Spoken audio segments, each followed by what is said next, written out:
Shalom Bapak Ibu Saudara yang dikasihi oleh Tuhan Yesus Kristus. Jumpa kembali dalam Komsel Triparti kita di bulan April, minggu yang keempat, di mana judul khotbah kali ini adalah mengenal kuasa kebangkitannya. Ayat pokok ada di Filipi 3 ayat yang ke-10, dikatakan di situ, yang ku kehendaki ialah mengenal Dia dan kuasa kebangkitannya dan persekutuan dalam penderitaannya, di mana aku menjadi serupa dengan Dia dalam kematiannya. Ayat rujukan ada di Filipi 3 ayat 13. Dan pendahuluan, kebanyakan orang yang mengaku orang Kristen belum tentu Kristen yang dikehendaki oleh Tuhan, yaitu pengikut Kristus sejati yang telah menjalani hidup baru dan lahir baru lewat baptisan air, mati dan bangkit bersama Yesus dan terus melayani Yesus. Ringkasan sharing materi Komsel di sini ada pertanyaan di situ, bagaimana mengenal kuasa kebangkitannya. Yang pertama yaitu hidup tidak lagi dikuasai atau mengingini kemauan dirinya sendiri. Ada di dalam 1 Yohanes 2 ayat yang ke-16. Di situ dikatakan, sebab semua yang ada di dalam dunia, yaitu keinginan daging, keinginan mata, serta keangkuhan hidup, bukanlah berasal dari Bapa, melainkan dari dunia. Yang kedua, bagaimana mengenal kuasa kebangkitannya, yaitu hidupnya bukannya miliknya sendiri namun milik Kristus. Ada di Galatia 2 ayat yang ke-20. Di situ dikatakan, namun aku hidup, tetapi bukan lagi aku sendiri yang hidup, melainkan Kristus yang hidup di dalam aku. Dan hidupku yang kuhidupi sekarang di dalam daging adalah hidup oleh iman dalam Anak Allah yang telah mengasihi aku dan menyerahkan dirinya untuk aku. Yang ketiga, bagaimana mengenal kuasa kebangkitannya, hidup selalu melakukan pekerjaan Tuhan dengan giat. Ada di 1 Korintus 15 ayat yang ke-58. Di situ dikatakan, karena itu saudara-saudaraku yang kekasih, berdirilah teguh, jangan goyah, dan giatlah selalu dalam pekerjaan Tuhan.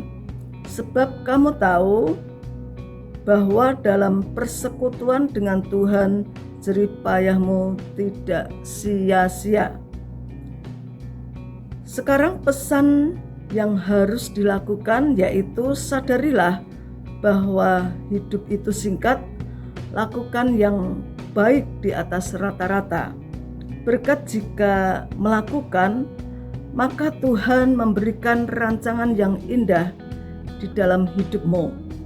Akibat jika tidak melakukan, hidup dirundung duka berkepanjangan. Puji nama Tuhan. Kembali di dalam ayat pokok yang ada di Filipi 3 ayat yang ke-10, yang ku kehendaki ialah mengenal Dia dan kuasa kebangkitannya dan persekutuan dalam penderitaannya, di mana aku menjadi serupa dengan Dia dalam kematiannya. Di sini ada dua pertanyaan yang perlu kita sharingkan bersama-sama anggota Komsel Triparti kita. Yang pertama adalah, apa makna penderitaan dan kebangkitan Yesus dalam hidupmu? Untuk disaringkan. Yang kedua, pertanyaannya, bagaimana dengan keselamatan yang lain setelah saudara sendiri percaya diselamatkan? Untuk disaringkan juga. Proyek ketaatan, tinggalkan hidup yang lama, mulai yang baru bersama dengan Yesus. Puji nama Tuhan. Mari kita masuk di dalam pokok-pokok doa kita. Yang pertama, kita berdoa untuk gereja Tuhan dan seluruh jemaat IHCC dan Sion Sisi. Yang kedua, kita berdoa buat Gembala Jemaat Bapak dan Ibu Pendeta Dr. Paulus Punto Baskoro MTH dan seluruh staf hamba Tuhan beserta keluarga.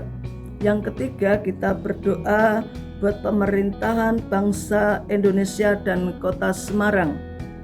Yang keempat, kita berdoa untuk kegerakan Komsel Triparti kita di EHCC yang ada di Semarang serta di Ungaran dan Salatiga serta di Sion Sisi.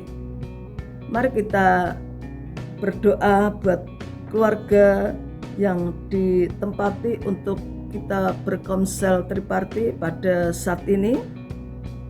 Kata-kata engkau kita ganti dengan nama orang yang kita tempati di komsel triparti kita. Tuhan memberkati Bapak Ibu Saudara dan melindungi Bapak Ibu Saudara. Tuhan menyinari Bapak Ibu Saudara dengan wajahnya dan memberi Bapak Ibu Saudara kasih karunia. Tuhan menghadapkan wajahnya kepada Bapak Ibu Saudara dan memberi Bapak Ibu Saudara damai sejahtera. Demikianlah materi komsel triparti kita di bulan April di minggu yang keempat. Kiranya Tuhan Yesus memberkati. Salam worship.